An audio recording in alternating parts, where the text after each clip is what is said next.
Gemma Collins has received vile abuse throughout her TV career, and was also bullied as a child for being too popular. The former The Only Way is Essex star is bravely speaking out about her mental health battles in new Channel 4 documentary Gemma Collins, Self-Harm and Me. In the eye-opening show, Gemma discusses her struggle with self-harming and how it has impacted her life and loved ones. Gemma said, "I don't know why I self-harmed, I don't know where it came from. I don't understand it. This is why I'm making this documentary. I want to finally put it to bed. It's going to be really tough at times, but I am ready to find out why I did it. The public don't know Gemma, they know the GC. Everyone sees me as this strong character. I'm actually a very soft, sensitive person, very few people get to see that side of me."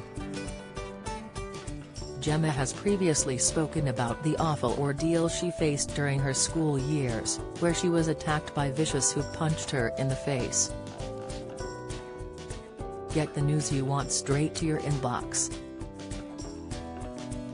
Sign up for a Mirror newsletter here. The bullying got so severe at her all-girls school her parents moved her to a £7,800 a year private school so she could get away from her abusers. "I never got bullied because of my weight, I actually wasn't overweight at school," explained the reality TV star on an episode of the Gemma Collins podcast in August 2020. "I used to be bullied because I was quite popular and I was quite out there. Basically, I had to move schools in the end because I was bullied quite bad. One girl even punched me in my face and stole my purse. It got so bad over a few short months that teenage Gemma would feel sick at the thought of going to school and tried to keep a low profile." In her 2013 autobiography Basically My Life as a Real Essex Girl, Gemma wrote, "Outside of school, I would walk past certain gangs of girls and I could feel them staring at me, I could sense their hostility and hear them muttering things under their breath. I hated it." The terrifying situation took an even nastier turn when Gemma was out with a pal at a local underage nightclub and ended up being violently attacked. The sick and twisted bully then stole Gemma's bag which contained cash and other personal belongings.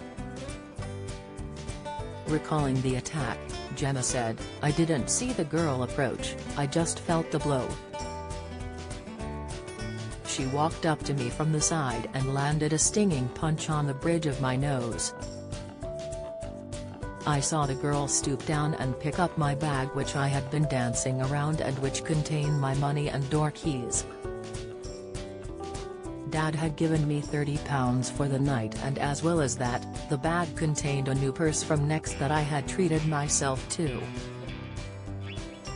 Gemma was so badly hurt that her bruised eye started to close and was turning blue and red.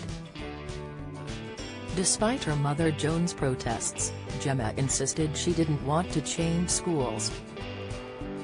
But she started suffering from crippling anxiety and began bunking off school and forging sick notes to her teacher. Her father Alan enlisted Gemma in some self-defense classes to make sure if it happened again I could look after myself. Gemma has credited mum Joan with rebuilding her confidence, which had taken a massive blow from the school bullies. She wrote, "All my life mum had told me not to be nervous and to walk tall. When you walk in a room, walk in like you own it," she would say. But deep down, under the bravado I was shy, and now the safe bubble I had been living had burst. I was scared.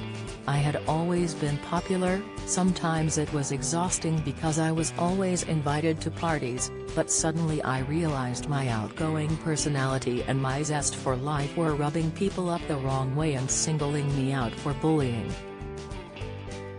Gemma's parents then transferred her to a private school where she completed her GCSEs and met fellow student Amy Childs, who would also go on to appear on Towie. Towie fans immediately fell in love with Gemma and she became a key member of the cast for many years.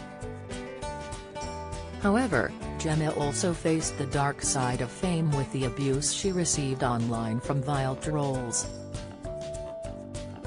Speaking on Piers Morgan's Life Stories last year, she said, "It was hard, I'm not gonna lie, it was hard.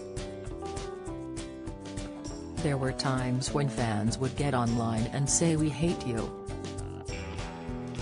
I think one said, get in your car and go and have a car crash. I wish you was dead, you know. You have to get a very thick skin and I think that's where the GC was created as well.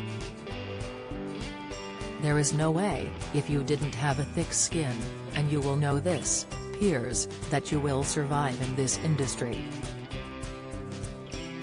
It's not for everyone. I've been able to cope with it, but there's a lot of people I know that haven't and it can ruin your life." Now Gemma is bravely speaking about her struggle with self-harming during honest and frank discussions in her new Channel 4 documentary. One of the most heartbreaking moments is where Gemma explains how she hid what she was doing from fiancé Rami Hawash in a group therapy session. "I hid it for a long time, but one night my boyfriend caught me, as now my fiancé. This was like 10 years ago. That hurt me more than anything," she told them. Moments later in the documentary, Rami recalls the moment he walked into the kitchen to find Gemma holding a tea towel with blood everywhere when they were previously together 10 years ago. Opening up to her partner, Gemma said, "It was never about you, it was never about any of that. It was to do with me. Obviously I was going through something and the only way I could relieve the pressure was to cut myself." She continued, "I never wanted to kill myself, that never went through my head. It was like a coping mechanism for me, so you know, when I just obviously, suddenly got famous and then people were coming up to me every 5 minutes. The pressure, the build-up, I couldn't express myself properly. In the back of my mind, because obviously we do want to go on to, you know, have a baby and stuff. I feel very happy with you and very settled with you, and I think always in the back of my mind, you think, OST, is it going to come back?" Gemma and Rami first met 10 years ago while she was on Towie and split up, but they are now happily engaged and planning to have a baby together. For support on dealing with self-harm, see mind.org.uk/self-harm or call Minds Confidential Infoline on 0300 123 3393. For further help or advice, please visit https://www. channel4.com/4viewers/help support Gemma Collins. Self-Harm and Me airs tonight on Channel 4 at 9 p.m.